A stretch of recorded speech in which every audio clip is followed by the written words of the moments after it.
আল্লাহ পাক এবং তার রাসূল আমাদেরকে এমন কি কি কাজ বলেছেন যেই কাজগুলো করলে আমরা সরাসরি আল্লাহর ভালোবাসা পাবো ইনশাআল্লাহ। জানার দরকার আছে কি নাই?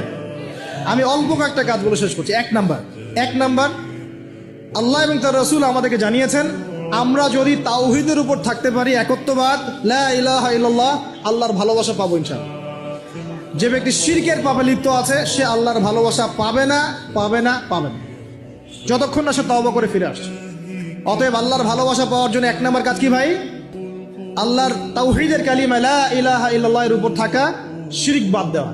শিরক সম্পর্কে জানার জন্য একটা বই পড়েন, কিতাবুত তাওহীদ। কি নাম বললাম? কিতাবুত তাওহীদ। একটাই পড়েন, দেখবেন ইনশাআল্লাহ শিরক কাকে বলে, কত প্রকার, কি কোন কাজ করলে শিরক হয় সব জানতে পারবেন ইনশাআল্লাহ।